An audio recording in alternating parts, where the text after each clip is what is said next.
All right, Red Sox fans, feel free to go somewhere else. Just change the channel. Just change it. No, but stick around, really. 100 years ago today, one of the great cathedrals in all of sports opened its doors for the first time. We're talking about the one and only Yankee Stadium. In that first game, the Yankees defeated their rival, the Boston Red Sox, 4-1, and Babe Ruth christened the Yankees' new home by hitting a home run. Of course he did. In fact, it went on to be dubbed the house that Ruth built. And the original stadium was constructed at a cost of $2.5 million in 1923. In today's dollars, that cost would still be a bargain, around $45 million. The new Yankee Stadium, completed in 2009, costing $2.3 billion to build. To put into perspective what Yankee Stadium meant to American sports culture is Marty Appel, New York Yankees historian and author of Pinstripe Empire, a definitive history of the New York Yankees. Marty, thanks for coming on the show. I'm not even going to try to be objective of this. I was at a Yankees game over the weekend. I love taking the train up to the 161, getting off. It's wonderful to watch a Yankees victory. There's something about that stadium that is so entrenched in American culture. Just talk about how awe-inspiring it was when the original Yankee Stadium was built 100 years ago.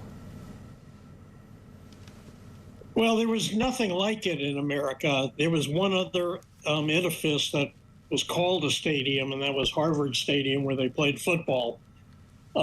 Baseball parks were parks or fields or grounds. There was nothing that really captured the imagination as the word stadium, which was appropriate for where the Yankees moved.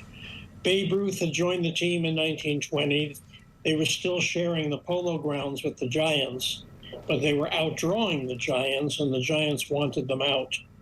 So the Yankees had to find their own piece of real estate to build their own stadium, and they built the first triple-deck stadium in America, although they called the middle deck a mezzanine, because triple decks weren't allowed at that time, according to zoning rules.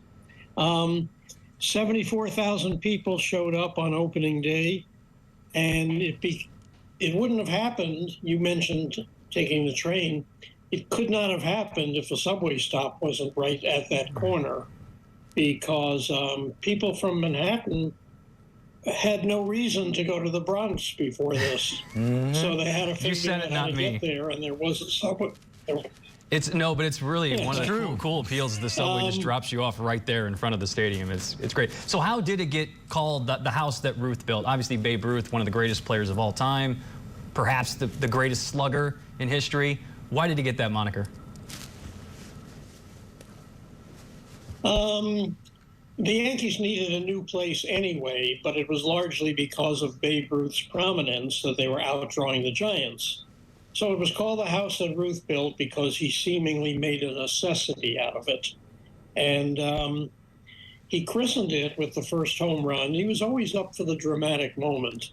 It's interesting to me that when we talk about the greatest of all time, the GOAT, it's Tom Brady and Wayne Gretzky and Michael Jordan and Tiger Woods and Muhammad Ali, all people that we can relate to and we saw. But when it comes to baseball, it's still a guy who died 75 years ago and really nobody's around who saw him play. So it's remarkable how the legend of Babe Ruth has perpetuated over the years. And I guess fundamentally, it is hard to separate. I mean, part of the reason Yankee Stadium is revered and celebrated and iconic the way it is because of that man. I mean, it's what he did in that place that made it so magical. Let me ask you a bigger picture question for a second, because I feel like there it is right there. You were just there, you said, Jay, right? Just this past weekend. There you go. And I knew there's all kind of plans to celebrate the 100th birthday of the original facility, but it seems like now we live in this era where we all know that sports in totality makes a gazillion dollars, and there's always in major sports cities a push for a new stadium, and it costs billions, and they implode the old one, and it's a big deal. Do you think we are past the era where anything new will reach kind of that iconic status the way Yankee Stadium did? Or are we past the era where we're like, oh, these cathedrals that we've built? Because it seems like nothing new kind of can recapture the specialness of the old. Well, You're right in what you say, and it's hard to overwhelm people these days, although the new football stadium in Los Angeles sort of went a step farther than everybody else's and made an impact like that. But the grandeur and the majesty and the forthcoming history that built into Yankee Stadium means that today every major league player would love to wear the Yankee uniform at some point in his career, only because of Babe Ruth and Lou Gehrig and Joe DiMaggio and Mickey Mantle and Yankee Stadium.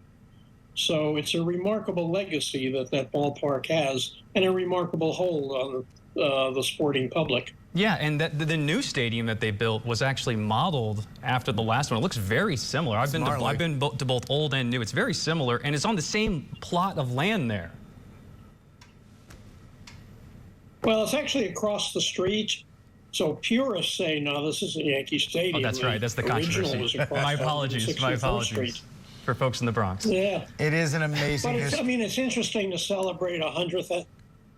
It's interesting to celebrate 100th anniversary of something that's not there anymore. I don't know if in Atlanta they'll celebrate the 60th anniversary of Atlanta Fulton County Stadium, which isn't there anymore, but it's kind of similar in that sense. It's the South. We'll have a festival. Don't worry. Marty, no, thanks for coming on and sharing your insight into a remarkable piece of sports history and really Americana in a lot of ways. Again, no offense to Red Sox fans who may be watching in that other city. You'll be all right. Thanks again, Marty. Take care. We'll be right back. My pleasure. Thank you.